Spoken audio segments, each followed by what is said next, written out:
going to explode tomorrow, almost entirely about Roe v. Wade. Well, that has been a focus. That's been a major talking point for one of the political parties involved. And it is sort of a proxy for the larger issue in play.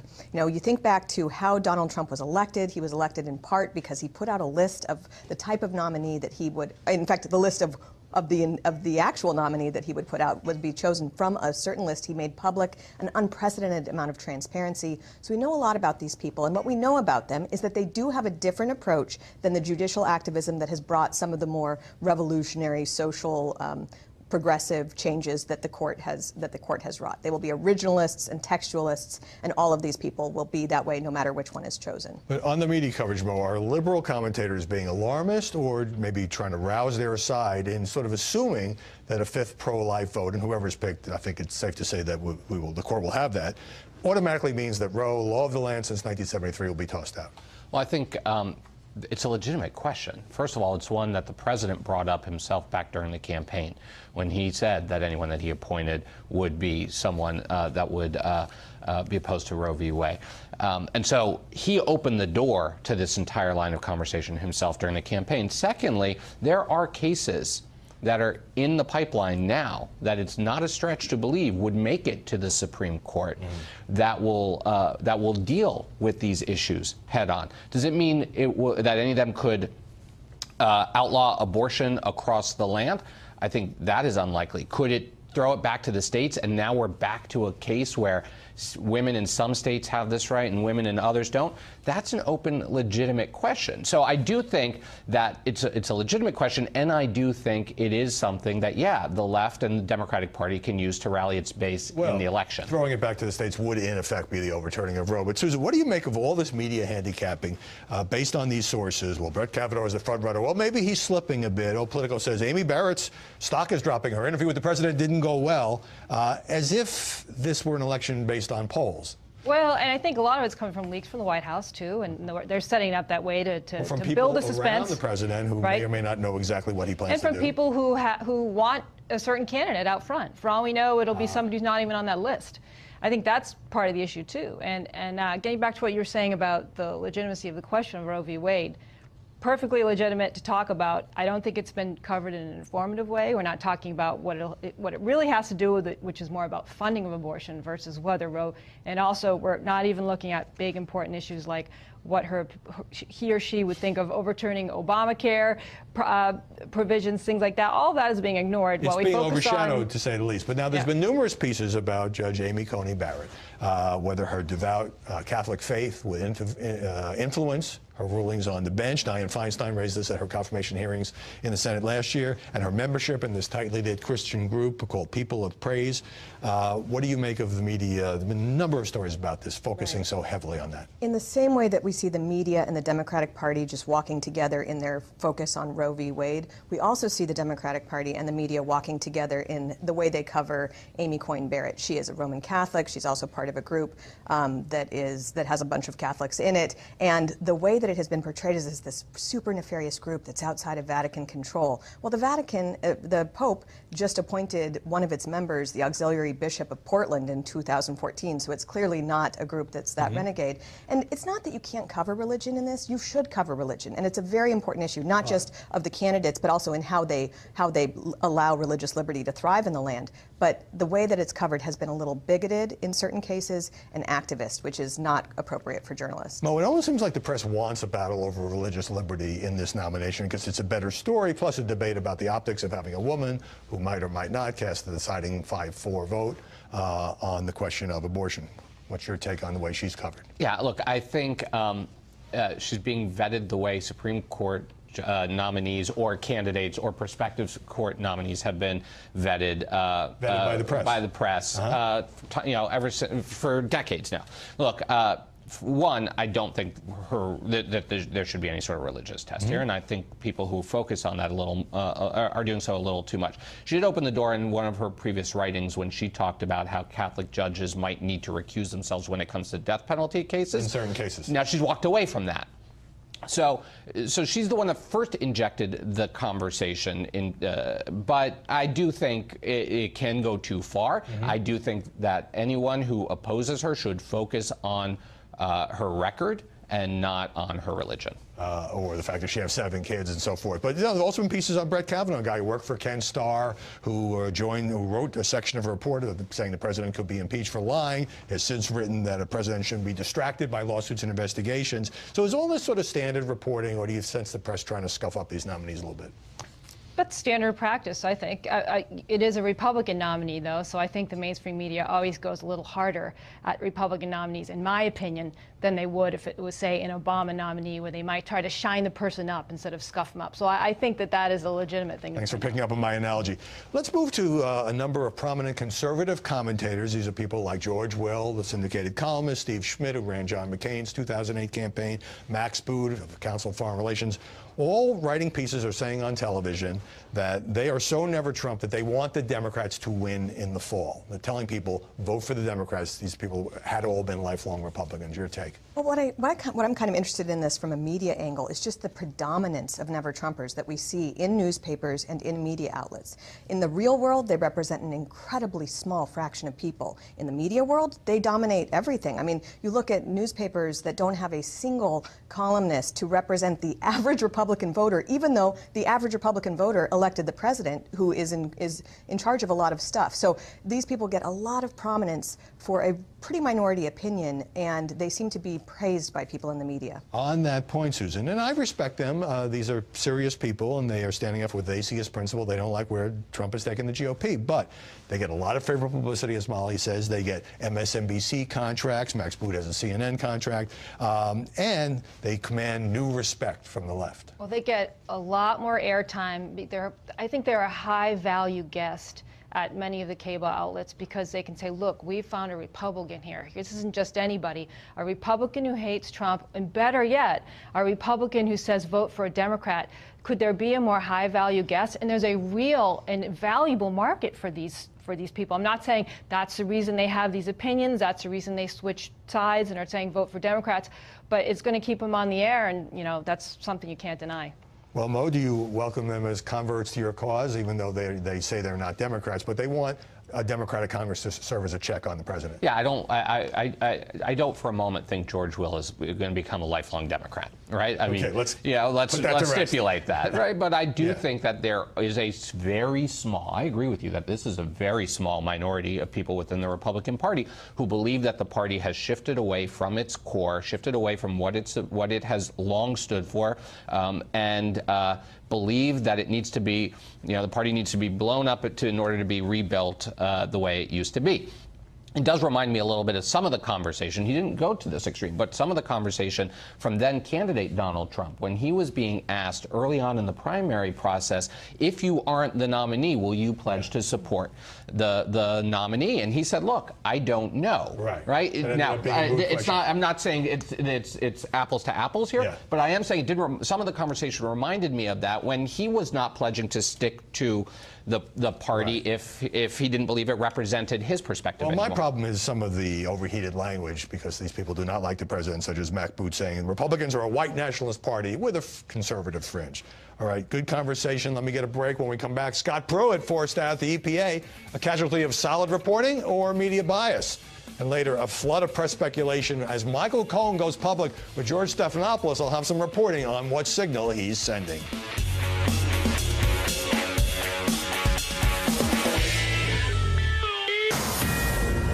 A Fox News alert: 4 out of the 12 boys trapped in a cave in Thailand for 15 days have made it to safety and been taken to a local hospital. Divers helped them navigate this incredibly treacherous path through flooded and narrow chambers. Rescuers planning to get 3 more boys out in the next 10 to 20 hours. It's an amazing story. It riveted the world. More updates as we get them.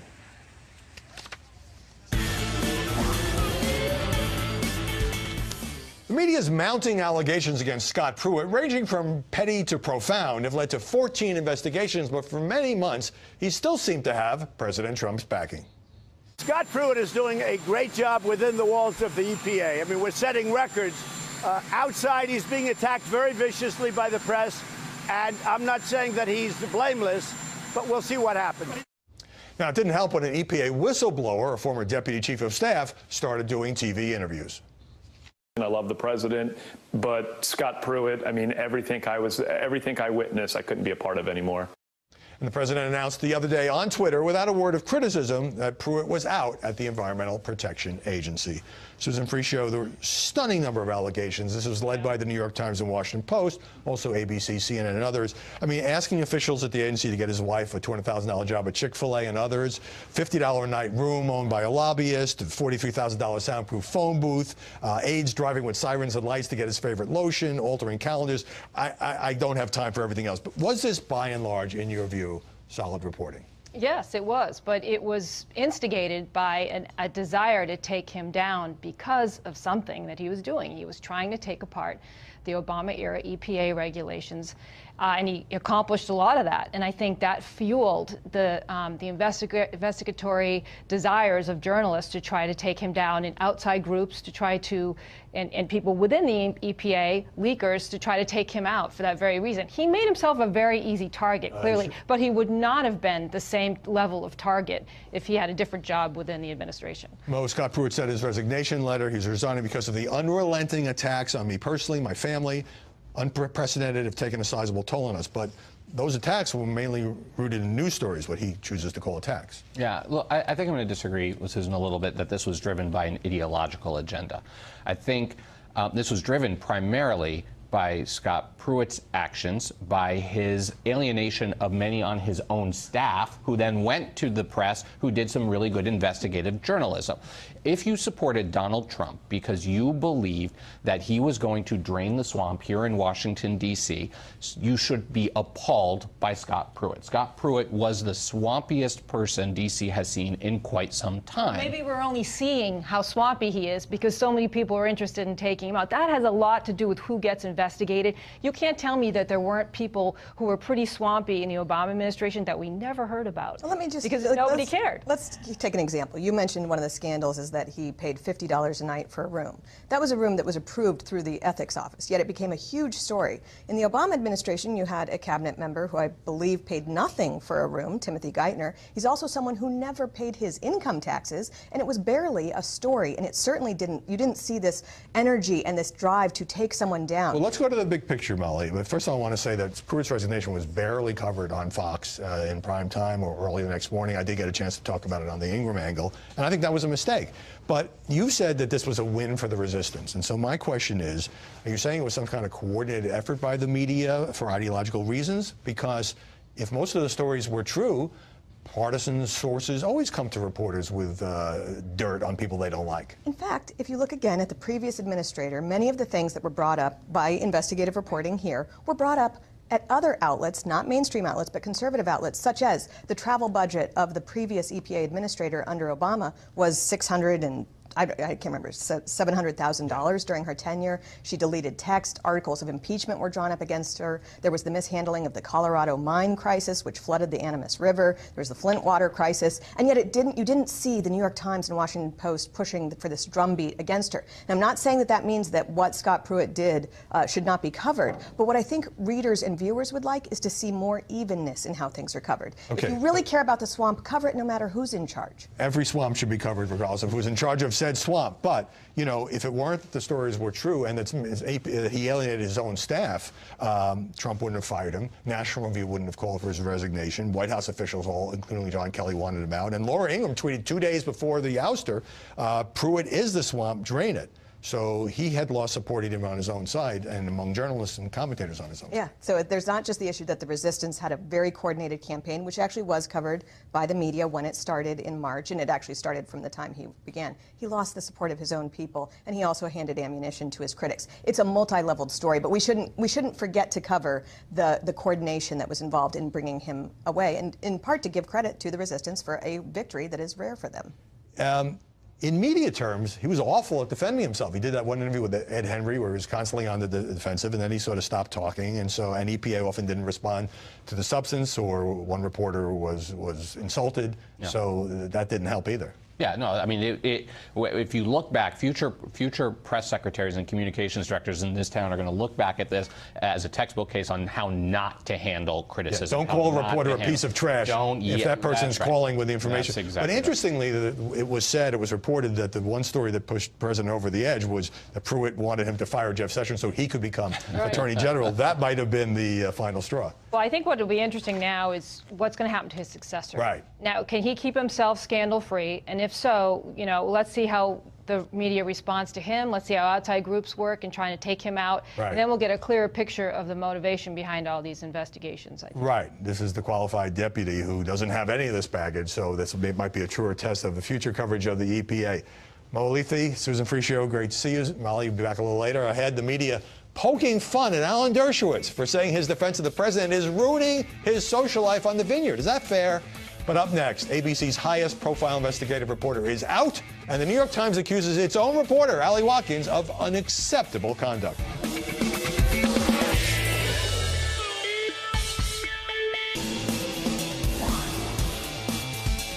The New York Times is giving Hallie Watkins another chance. She's the reporter whose phone and email records were searched by the Justice Department as part of a leak investigation that led to the indictment of a former Senate Intel Committee official who was having an affair with her.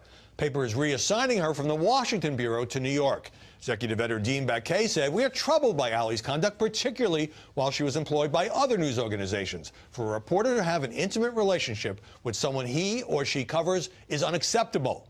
He said the Times also bears some responsibility. Watkins said she regretted putting the paper in a difficult spot and, quote, "should have handled aspects of my past relationships and disclosures differently."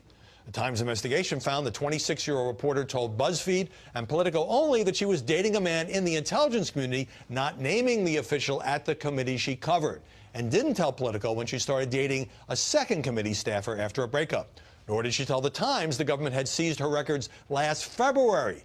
But Baquet said the Times can be a place that allows for second chances. Brian Ross is leaving ABC News, this after a major blunder about President Trump and the Russia probe. This was back in December. The network suspended Ross for a month for reporting that Trump had directed Michael Flynn to contact Russian officials during the campaign when it actually took place after the election. Nothing wrong with that. Ross, who apologized at the time, says he doesn't plan to leave investigative reporting. He won numerous awards in his 24 years at ABC, but has made other high-profile mistakes. There was a moment of silence in newsrooms across the country to remember the 5 people who were killed at the Annapolis Capital-Gazette by a crazed gunman who hated the paper for writing about his past conviction. The newspaper said in an editorial that anyone expecting national consensus to come from the death of 5 community journalists in Annapolis will be sorely disappointed. We can only hope they will agree with this simple statement: this madness must stop, says the paper. Ahead, is Jimmy Fallon the only late-night host who hasn't been savaging Donald Trump, now turning on him? But first, Brit Hume is up next on the latest warfare between the president and the press.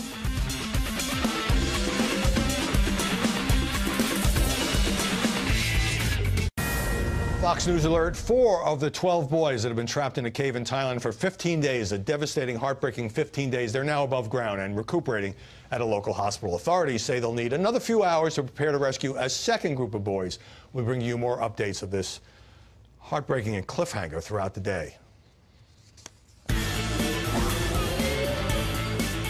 President Trump is escalating his attacks on so-called fake news, in part over the coverage of the North Korea talks, which may be taking a turn for the worse. Joining us now is Brit Hume, Fox News senior political analyst. And Brit, before the latest meeting with Secretary of State Mike Pompeo, the president had tweeted many good conversations with North Korea, no nuclear testing in 8 months. Only the opposition party, says Mr. Trump, which includes fake news, is complaining. If not for me, we'd be at war with North Korea.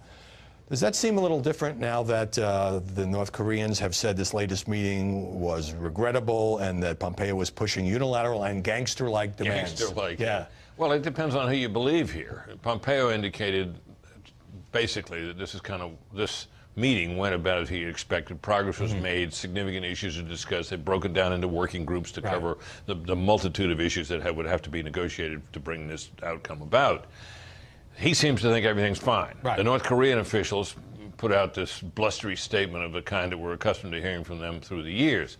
So the question arises, whom do you believe? Right, but the press has been skeptical. I thought the coverage of the summit was very negative, but because North Korea has made promises and broken them before. Oh, yeah. But now he's using that old Steve Bannon phrase, opposition party.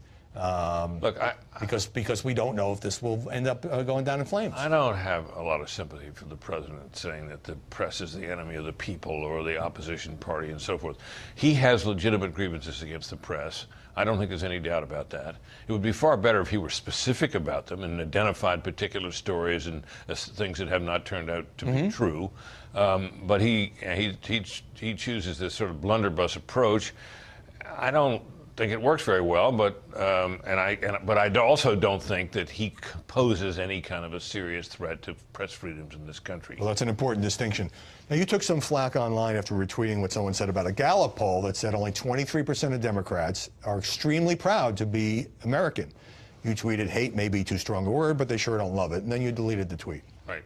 Well, I always, in the rare occasions when I'm asked to give a graduation speech, I always say the same thing, own your mistakes. Well, I made a mistake there. I overread that poll, overstated its conclusions, and I felt obliged to, and people pointed that out to me, and I immediately realized that I had, and so I deleted the tweet and explained the mistake. And you said you had. I said I had, yeah. So you didn't do it quietly. And I deleted it and then posted a separate tweet explaining the deletion, which I thought I was obliged to do. That's the definition of owning a mistake. Let's get to some of these presidential tweets. Let's start with this one. Twitter says the president is getting rid of fake accounts at a record pace. That's true. Will that include the failing New York Times and propaganda machine for Amazon, the Washington Post, who constantly quote anonymous sources that, in my opinion, don't exist? They will both be out of business in 7 years. I've never heard that particular timeline. In fact, both papers are doing quite well with subscriptions because of Donald Trump. That's right, and I don't, he's always talking about the failing New York Times. The New York Times ain't what it used to be, but it ain't failing. And the Washington Post, with Jeff Bezos's very deep pockets behind it, right, it didn't go anywhere anytime soon, in my judgment. So I think that's one of those predictions that's not going to pan out, and I don't really see the point in making it. Well, in 7 years, who's going to remember? At least at a rally, the president did say that only 75% of journalists are downright dishonest. So there's hope for the other 25%. All right, another one hits a similar theme. Let's put this one up. Washington Post is constantly quoting anonymous sources that do not exist. Rarely do they use the name of anyone because there's no one to give them the kind of negative quote they are looking for. They are a disgrace to journalism, but then again, so are many others. Does the president really believe, whether he likes the reporting of the Post or other places or not, that these sources are made up, the journalists just invent these things? I hope not, because, look, I've been in this business a long time, and I've had my differences with a lot of my colleagues. I don't believe that they make up non-existent sources. I just don't think that happens. Now, they get things wrong. They may rely on the wrong sources. They rely way too much on anonymous sources. I think that's true. We even see instances, Howard, and it was just one that I noted only yesterday, where anonymous sources are used for simply straight-out attacks. In other words, sometimes you have to use anonymous sources because it's the only way to get the information. That is to say, the only way to determine what happened. Things that are factual. There was a piece in Vanity Fair based on an interview with a Wall Street big shot from his seaside home, which was an all-out attack on Trump personally. Wasn't any particular facts in it, and the guy was never named. He was never named. Curtain of anonymity. He gets to call the President of the United States a pathetic blank, right, beginning with D.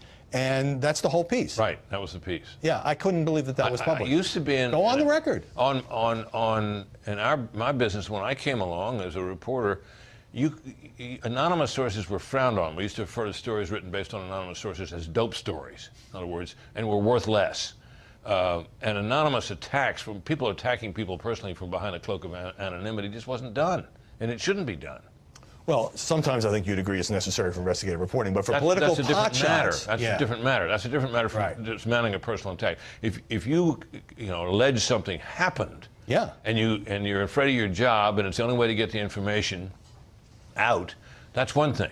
But just allowing somebody to sit in an armchair by the seaside resort and attack the president personally is a different matter entirely. Well, I don't know which Washington Post stories triggered that particular presidential tweet, but I think he should follow the Brit Hume rule and say which story you're talking about, and then we can debate the fairness of it. Brit, always great to see you. Thank you, Howard. Thanks so much for stopping by. Coming up, Alan Dershowitz getting the cold shoulder on Martha's Vineyard for defending the president. Is that national news? Seems to be. Plus, Jimmy Fallon had been the only apolitical host in the late night. Is he now jumping on the anti-Trump bandwagon?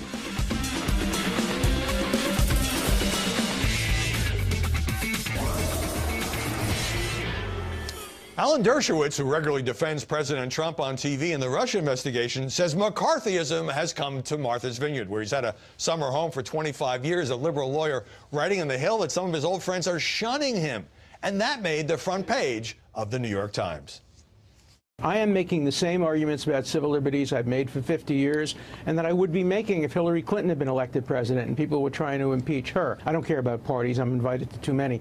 But at a party this week on Martha's Vineyard, a woman said, if Dershowitz were here tonight, I'd stab him through the heart.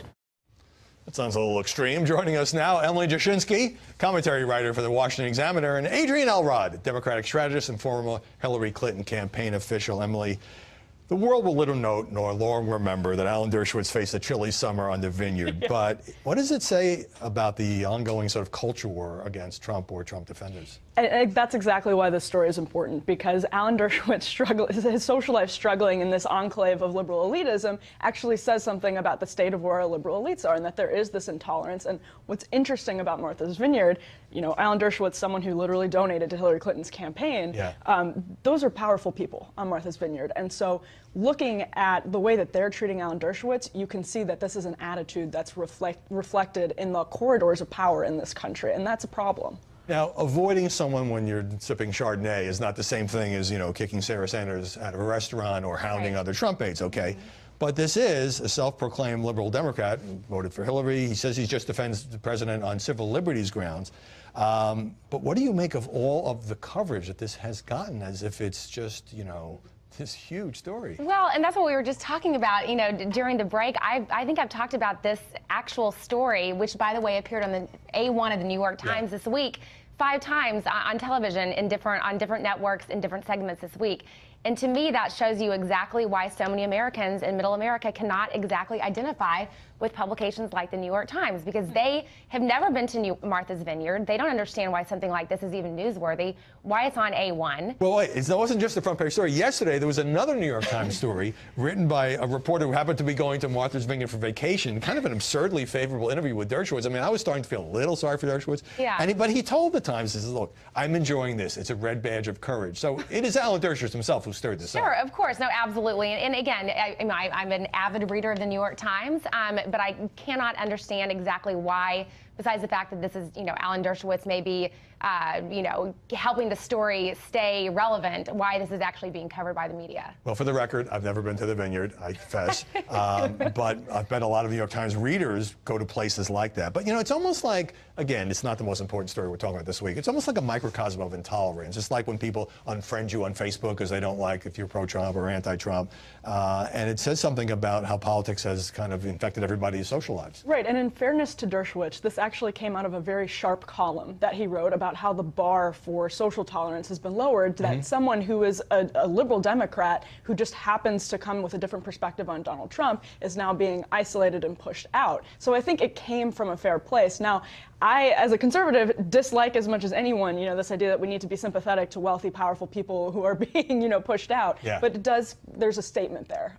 So I think it was worth consideration. Maybe not on the front page of the New York Times. Well, it needs more op-ed pieces in the New York Times. This story cannot be let go. Anyway, let me get to this dust-up between President Trump and Jimmy Fallon, who was really the one host in late night who wasn't, you know, unlike Stephen Colbert and Samantha Bee and John Oliver and Seth Meyers and Jimmy Kimmel, I'm running out of names here, who wasn't regularly beating up on the president. Let's show that.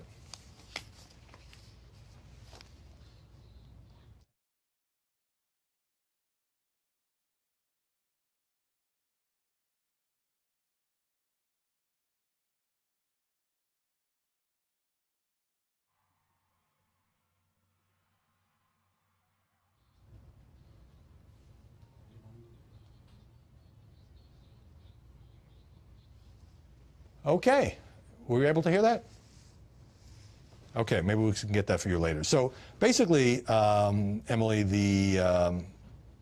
Jimmy Fallon seems to be joining the ranks of those who, well, he was nice to Trump and he feels bad about the criticism.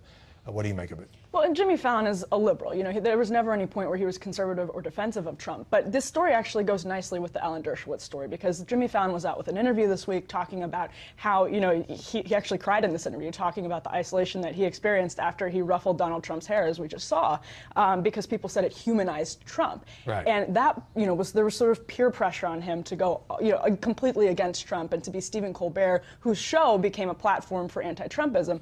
Jimmy Fallon's show, he wanted it just to be kind of fun and lighthearted and just funny, a good time for viewers. And so now there might be indications that he's saying it's working for Stephen Colbert, let me bring it onto my show. Okay, before we go to Adrian, I think people should actually hear what was said. Sorry for the technical difficulties. Let's roll it again. I go on the show, I agree, do whatever you want with my hair. Go ahead, let's go. And he did, and that was it. You walk off, like, what is it, a year and a half, 2 years later, he's now apologizing because he humanized me.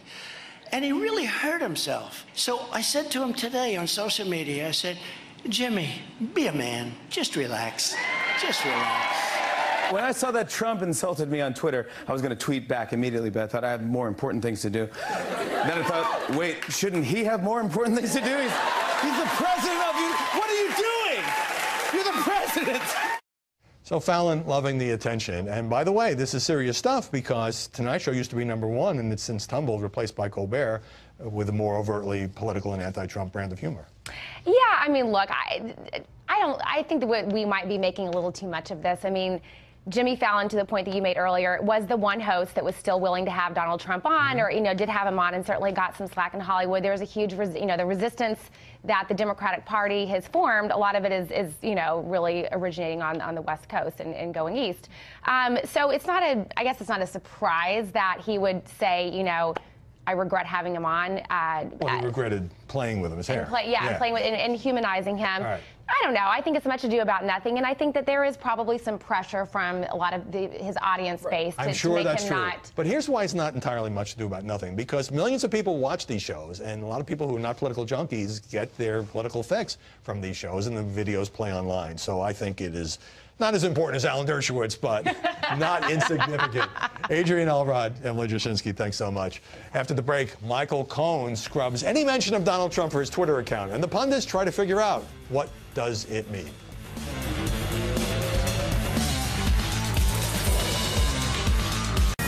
The Fox News alert: 4 out of the 12 boys trapped inside a cave in Thailand have now been led to safety. The boys and their soccer coach entered the cave 15 days ago. President Trump tweeting a short while ago, quote, "The U.S. is working very closely with the government of Thailand to help get all of the children out of the cave and to safety. Very brave and talented people." Complete update coming at the top of the hour.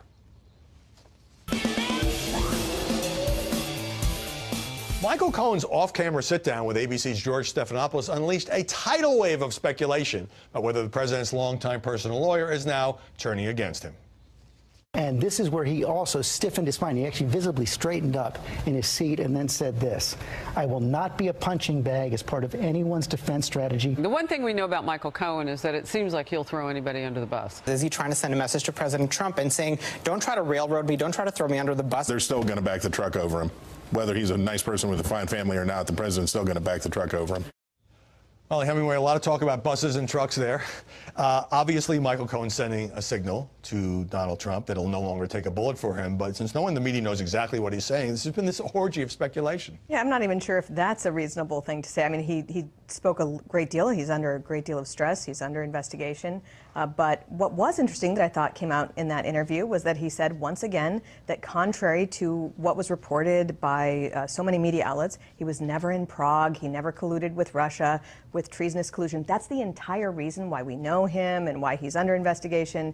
And yet nobody pulled that out. But then they're trying to read these tea leaves about everything else he said. Right. And lots of different conflicting interpretations about who's going under the bus, who's not going under the bus. But let's move from speculation to reporting, because based on my reporting, I can say that Michael Cohen, in preparing for that interview, chose his words and phrases very deliberately in order to send a message to President Trump and kind of take a direct shot at him on things he doesn't normally talk about. For example, he said, "I don't agree with those who demonize the FBI. I respect the FBI," which, of course, searched his home and hotel.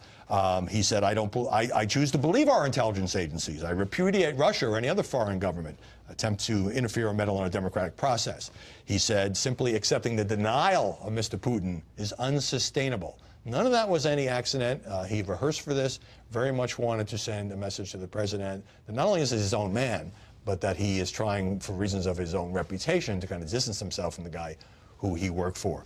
And then there was a sort of a second round of this when Cohen changed his Twitter page and removed all the references to Trump, kind of like on Facebook after a breakup or something.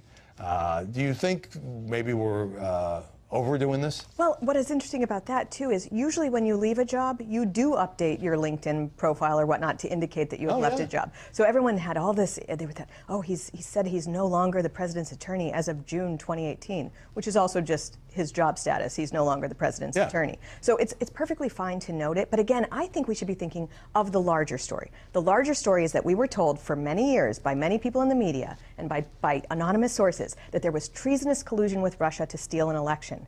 Do we have anything that supports that at this point? We've had so much activity from the special counsel. We have Cohen under fire. We have various other people under fire. But what they're allegedly under fire for still has nothing to do with that overarching story that led to all of the drama that we've had in recent years. I think journalists should take a step back and think about that and think about how well they've covered that story and how well they're being honest as it seems to sort of fall apart. Right. Well, Cohen had only tangential involvement in writing a letter to try to get a Trump Tower in Moscow project restarted. Didn't really know anybody there, and so it didn't get restarted. He does have, some exposure on the payment to Storey Daniels, the $130,000 hush money payment for which he was reimbursed by the president. But one of the reasons, Molly, that he wasn't appearing on camera, it was an on the record but off-camera interview with Stephanopoulos, is that he didn't want to have to say again and again and again, I can't comment on matters under investigation. So all of this showing a lot of strategy. Rudy Giuliani on Sunday shows today saying, sure, well, the president wants to testify, but we, the lawyers, are holding him back. Got to leave it there. Great to see you. As always, that's it for this edition of Media Buzz. I'm Howard Kurtz. Let's continue the conversation on Twitter at Howard Kurtz and on Facebook. Hey, I'm launching a podcast. It's called Media Buzz Meter. We're going to have a lot of fun riffing on the 5 biggest or most buzzy or most fascinating stories of the day. You can check it out now at foxnewspodcast.com. The official launch is tomorrow. Molly might pop up on it, and it'll also be available on iTunes and Google. Thanks for watching as we rock and roll with the breaking news. We're back here next Sunday. See you then with the latest buzz. Bye for now.